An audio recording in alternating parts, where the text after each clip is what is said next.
Ok, présente-toi. Bon, moi c'est Willow, donc du coup, là il y a de l'écho là, non? Ouais, mais l'écho c'est par rapport à ta réputation. Ok. C'est de l'écho. Ok. Bon, moi c'est Willow du groupe Time Room Lockers.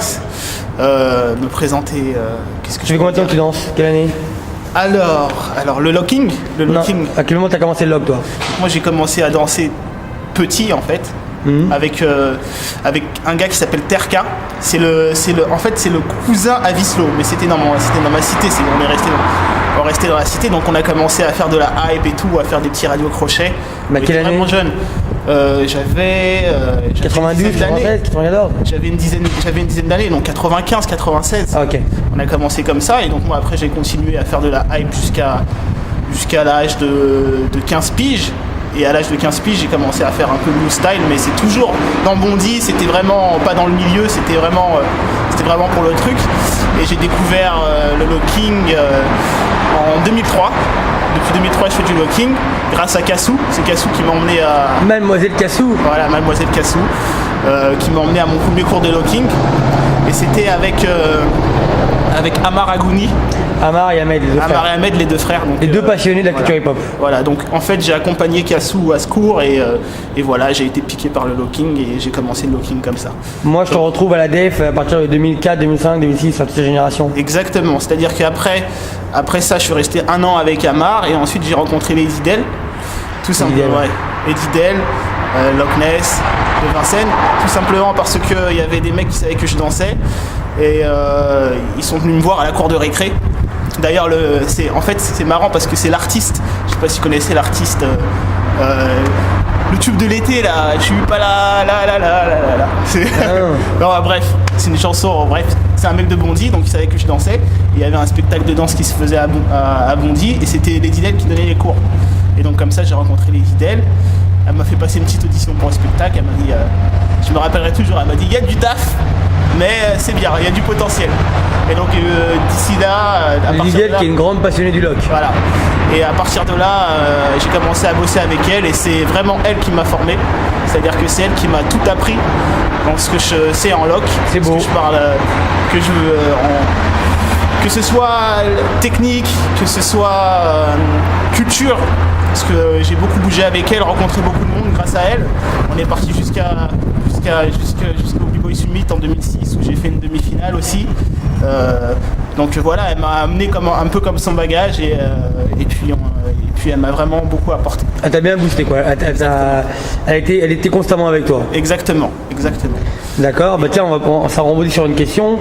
Est-ce que tu peux me dire ce que tu penses du lock en France, tiens, pour commencer? Le lock en France, ça c'est une question vaste et je vais y rester un quart d'heure.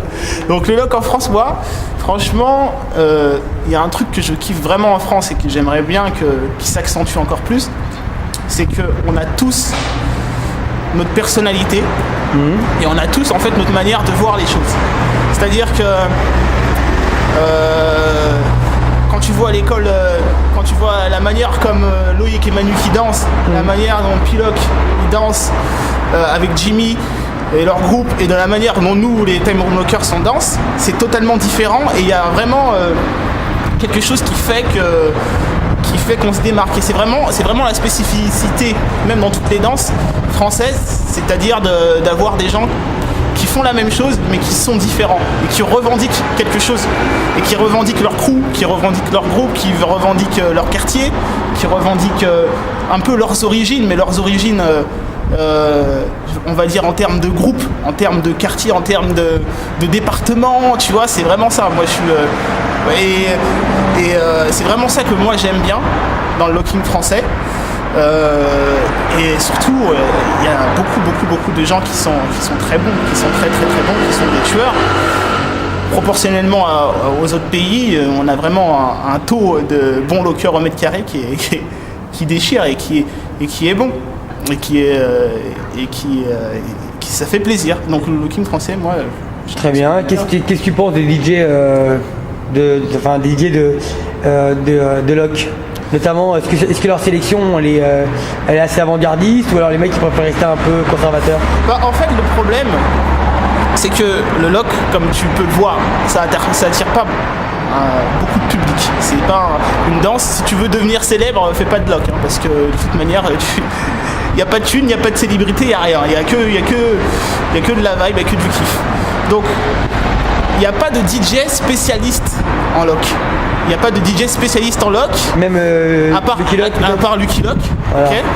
Et il y en a d'autres qui arrivent, comme un petit peu en province, il y a DJ Fresh qui est bon. T'as Jun Nako qui arrive aussi, qui a fait un super travail et qui est locker à la base, donc du coup qui connaît un petit peu les influences. Et donc en fait, ce qui se passe, c'est que tu te retrouves en battle et tu vas danser sur des sons sur lesquels tu t'entraînes, on s'entraîne plus sur ces sons, parce que c'est des sons sur lesquels on s'entraînait il y a peut-être 10 ans et on est passé à autre chose. On est passé à autre chose très rapidement. C'est-à-dire que moi, si je donne l'exemple des Time Room Lockers, depuis 2007-2008, on s'entraîne sur autre chose que de la funk. C'est-à-dire que on va chercher, en fait, on garde ce funky feeling, c'est-à-dire que le feeling funky, il se répercute dans beaucoup de danse, dans beaucoup de musique, et t'as beaucoup de sons qui sont cool, qui sont des années 90, des années 80, même des années 70, mais qui sont pas connus, et des années 2000, et qui sont pas connus, et t'as la house, t'as des sons house, t'as des sons hip-hop, t'as des sons de partout, et vu que nous, dans les Time Room, on a Popin Tajin, Popper, le Waver, et donc on s'entraînait sur des sons pop, on a Sarah et Steph qui sont chez Paradoxal, donc elles venaient avec leur house, et donc du coup nous on s'entraîne sur plein de choses différentes depuis très longtemps, mais sauf que le monde en fait du battle, il n'a pas évolué de la même manière, parce que les gens, ils ont une image du locking qui est toujours la même. C'est un peu l'image de 2005, j'ai envie de dire, c'est-à-dire l'image des mecs qui arrivent avec des grosses gavroches, avec des chaussettes rayées et qui écoutent du James Brown. Et donc du coup un peu Soul Train, quoi. Voilà, en fait plus que Soul Train, parce que Soul Train ça en 70. ouais, Soul Test c'est 70, 68, 69. voilà.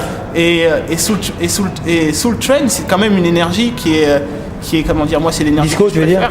Non, c'est funky, mais c'est quand même quelque chose qui est très fort et qui est, à l'époque, c'était très actuel. Ça veut dire que c'était très avant-gardiste. Et comment expliquer ça? Et en fait, c'est un petit peu une image un petit peu de tout ce qu'on l'a tous fait, hein, mettre les chaussettes rayées, mettre les poches, la panoplie. Et c'était plus en fait l'image du show des lockers en fait qu'on avait, et les DJ, j'ai l'impression, les DJ ou bien les personnes qui regardent le lock se sont arrêtés un peu à cette image là, et donc du coup on va te ressortir un Disco Connection qu'on a écouté pendant ouais, c'est un million une musique de l'époque, ouais. On va te ressortir un James, tu vois, mais c'est des bons sons, mais il y a tellement d'autres sons dans toutes les époques, 70, 80, 90, 2000, 2010, il y a des tueries à toutes les époques, mais il y a des tueries qu'on n'entend jamais parce qu'il n'y a pas encore de spécialistes. Mais est-ce que tu crois pas plutôt que la plupart des DJ ils n'osent pas mettre ce genre de son parce que ils savent pas si les danseurs ils sont prêts à assumer ce genre des nouveaux sons? Peut-être c'est parce qu'ils se sont arrêtés, comme je te dis, à l'image d'avant, alors que les danseurs ils ont évolué de ouf. C'est-à-dire que je connais pas, moi, dans les danseurs que je côtoie, je connais pas vraiment de danseurs qui s'entraînent sur des sons des 70s. Enfin, des 70s oui, mais des sons un petit peu plus recherchés. Pas les sons, c'est pas les 100 plus grands classiques des années 70 et que tu ressors la compile et c'est ça, tu vois. Donc il y a 1 milliard de sons, il y a 1 milliard, tu sais, il y a la funk, il y a l'afro-funk qui a déroulé, après il y avait il y a l'afrobeat qui a fait ensuite la house, et tu as une partie de la funk qui a répercuté en disco, la disco qui a encore fait la house, après tu as une partie de la funk qui a fait du hip-hop, et en fait il y a de la funk partout, il y a de la funk dans tous les sons qu'on écoute, il y a de la funk. Et toi t'es funky toi? Moi c'est la question. Moi, en tout cas j'essaye d'être funky. D'accord. C'est vraiment en fait l'énergie que j'essaye de comprendre, j'essaye de comprendre, de ressentir et de faire ressentir aux gens quand je danse. C'est-à-dire que je me revendique. Mais tu avais des sacrées tenues quand même avant. Ouais, j'avais des sacrées tenues, mais oui, oh. Ça c'est un petit peu ma particularité, les skinny, les pantalons un petit peu slim avec les gros yeux. Tu vois, c'est moi aussi, c'est comme je m'habille tous les jours aussi, tu vois, je suis habillé Bah, je montre aux gens. Toujours soigné. Tu vois, T'es un dandy du hip-hop, quoi. Moi, je suis comme ça. C'est-à-dire que moi, j'ai grandi en quartier. J'ai grandi à quartier. Donc, dans une grosse cité de Bondy, la cité Blanqui, représente TBM. Tu vois. Mais voilà, y a pas de. Pour moi, il n'y a pas de gangsters dans le milieu parce que les gangsters, ils sont dans la cité. Ouais, ça sert à rien de se donner une image. Ça sert à rien de se donner une image qui n'est pas la nôtre. Et moi, mon image, c'est ça. Moi, j'ai toujours été attiré par le style, attiré par l'esthétique. Que ce soit en danse, que ce soit en fringues, que ce soit en tout. Et donc, du coup, c'est ça mon image. C'est pas autre chose. Donc, quand je vais en battle et quand je sors, je suis moi. Je suis tout le temps moi. J'essaie tout le temps de proposer quelque chose qui vient de moi et de pas me donner un genre. Et donc du coup je maintiens et j'essaie de pas suivre la vague, de rester indépendant, de rester comme je suis. Ouais. Très bien. Est-ce que tu as des élèves? Ouais, j'ai des élèves. Donc ouais, on va dire que pendant 3 ans j'ai donné des cours. Et mes cours c'était, mais bien avant, j'ai donné des cours à Juste Debout School en tant que professeur, etc. Pour la formation professionnelle. Charmé, hein. Ouais, c'est cool, c'est vraiment cool. Et moi, en fait, mon but c'était vraiment de détecter des personnes qui ont un potentiel, qui sont attirés, qui sont dedans. Voilà, c'est ça. Impliqués. C'est-à-dire qui sont impliqués, qui ont un potentiel et qui veulent faire quelque chose avec le locking, plus que de bouger ou bien de faire des sourires avec des pointes et des chapeaux, tu vois. Et donc, je suis très content parce qu'au bout de 3 ans de cours open, j'ai réussi à fédérer 5 personnes, 5-6 personnes même. Donc, à savoir que c'est un petit peu la clientèle d'un prof de locking à Paris. On va pas se mentir, il n'y a pas beaucoup de monde qui prend des cours de locking. Et donc j'ai fédéré ça, et j'ai fédéré ces 5 jeunes. Qui sont on a le droit de savoir ou pas? Oui, on a le droit de savoir, mais pour l'instant ça va rien dire. Ah, ok, donc ils sont vraiment jeunes, ils font rien encore. D'accord, bon, c'est des jeunes en devenir. Voilà, c'est des gens en devenir. Et donc du coup, j'ai décidé d'arrêter mes cours et de les coacher à 100%. Donc c'est-à-dire de leur donner tout ce que j'ai appris grâce à Lady Den, qui a appris tout ça grâce à Junior. Tu vois, c'est quand même un arbre généalogique. C'est un arbre généalogique. Donc big up à Junior d'ailleurs. Très bien. Normal. Donc du coup, c'est d'essayer de répercuter ça et de vraiment former les gens. C'est-à-dire que maintenant, il y a beaucoup de cours open, il y a beaucoup de trucs, il y a beaucoup de chorés qui se font. Il y a beaucoup de gens qui vont prendre des cours, qui prennent de la choré. Et moi, ce que je veux faire, c'est essayer de donner en fait une danse. De donner une danse. C'est-à-dire d'apprendre aux personnes à se connaître, à connaître comment ils bougent, qu'est-ce qu'ils veulent représenter. Pourquoi il dansent cette danse? Pourquoi? C'est un petit peu profond, mais c'est. J'ai bien compris que tu étais dans ta matrice, t'inquiète pas. Comment ils bougent, la manière de bouger, leur faire comprendre qu'ils sont uniques, et ensuite de faire des danseurs avec ce qu'ils ont déjà.